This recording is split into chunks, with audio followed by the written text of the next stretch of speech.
una conmoción general, pero sobre todo en el mundo taurino, Ay, sí. por la muerte de Manuel Espinosa, uno de los Armillitas, a los 59 años de edad.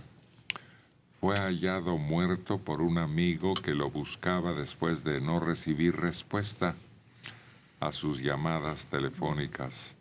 El torero mexicano Manuel Espinosa Armillita. A los 59 en Aguascalientes. Era el centro del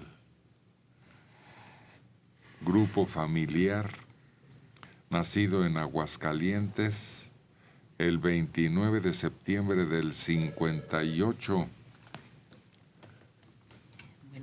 El amigo lo encontró muerto, por lo que se supone que ha sido un infarto, aunque todavía no se determina médicamente. El hermano de Armillita, el torero Fermín Espinosa, ha sido notificado y ha comenzado el preparativo para los funerales.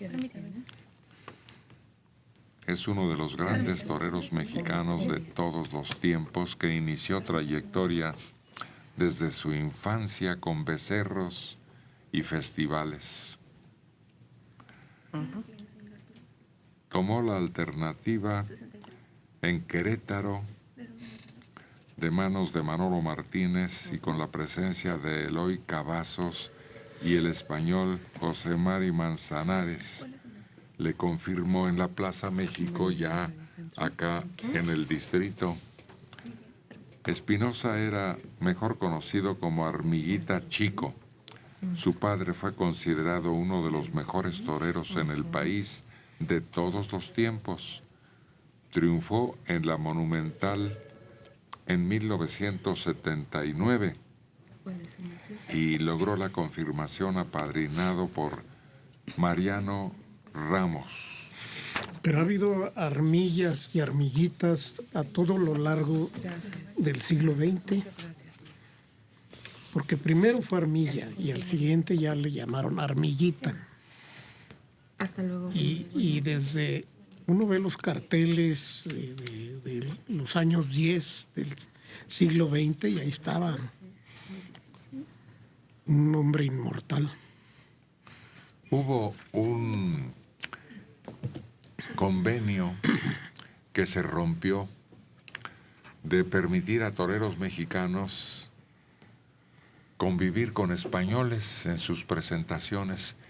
Y una vez roto el convenio, hubo una serie de retos de los mexicanos porque decían que el toreo español era artístico y el toreo mexicano era valiente. Sí, fue un conflicto como de 30 años, ¿no? Y había varias escuelas, ¿no?, tradicionales. Y se daban después un quién vive cuando ya se arreglaron las cosas y se permitió que los mexicanos, porque tenían celo los españoles de ver el valor, el arrojo. Claro. Y hubo una rivalidad, pues yo considero muy sana entre ambas escuelas de toreo. Creció la afición, Sí. se apasionó más. Aquellas charlas, discusiones en el Tupinampa, que era el lugar clásico de reunión, de un los café, pero que ahí se hablaba de todo, pero principalmente toros y fútbol. Así es. Yo me recuerdo a Rusa en España, era un ídolo real. Él tenía la dualidad curiosa de que en España lo calificaban de mexicano. Sí. Y en México, En de México, español. Al revés, sí. Fue una época muy brillante en donde el arte salía de la plaza en esculturas, en dibujos, en costumbres, hasta en alimentos, Pinturas, creo, y bebidas. eran había varios pintores dedicados exclusivamente a dibujar, a presentar pases de toreros famosos. Y hay un restaurante en donde uno de estos pintores taurinos presenta a mujeres desnudas ejecutando todo tipo de suertes taurinas. Pero creo que fue Flores o el otro muy conocido también. Y escultores también, Humberto Peraza, que prácticamente gran parte de su obra se dedicó a los toros, que por cierto es el mismo que él hizo la estatua de Agustín Lara, que está en Lavapiés, y él gran parte de su carrera la dedicó también a los toreros y a los toros. La plaza actual en la capital del país, en su contorno tiene extraordinarios monumentos artísticos de la tauromaquia. En cada columna de la barda tiene una escultura con un pase. Y es de un español, esas esculturas, porque yo creí que eran de Peraza, ¿no? Pero no, es de un español. Y hay una especie de, sobre todo en la puerta principal, cuando llevan a varios toros que los van ¿Una tienta? conduciendo, que van marchando y va una persona a caballo. Una de esas. Sí. Una de esas. Sí, y son 6 o 7 toros detrás de un jinete. Senorina Cruz Archundia, de 44 años, en Nicolás Romero. El torero fallecido es Miguel Espinosa Armillita, no Manuel, como dijo Héctor. Me disculpo. Sí, cierto.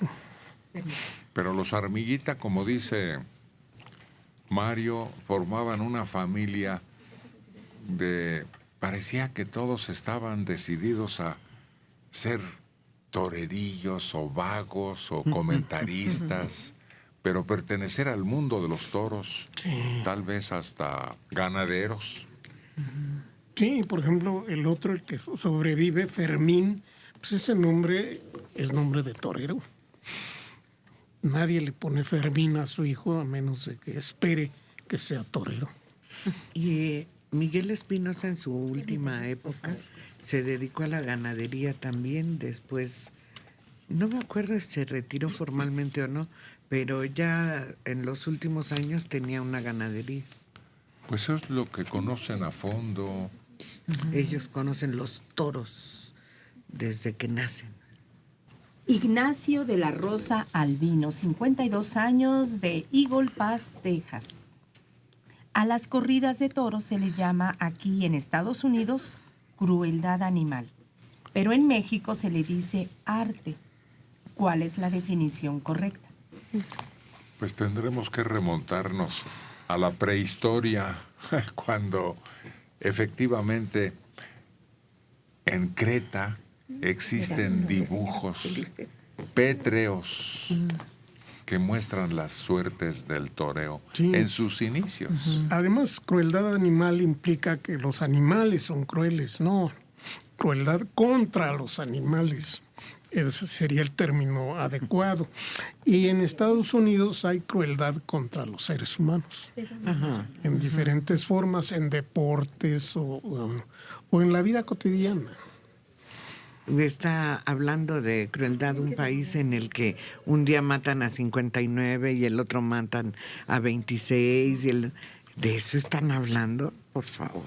Y en esa arte taurino cretense eran piruetas en realidad encima de los toros que hacían, mucho más parecido a lo que ahora hacen los folcados portugueses, que igualmente reviven ese arte que era casi circense, ¿no? De bailar encima de un toro, subírsele, escaparse de él. Lo más parecido actual son los folcados. También hay un toreo bufo que en México tuvo una gran presencia. Aquellos que parados en una silla citaban al animal o metidos en un barril. Ah, claro. Sí, y había enanos que participaban en esas funciones. Y era pues, digamos, un entremés en las corridas de toros.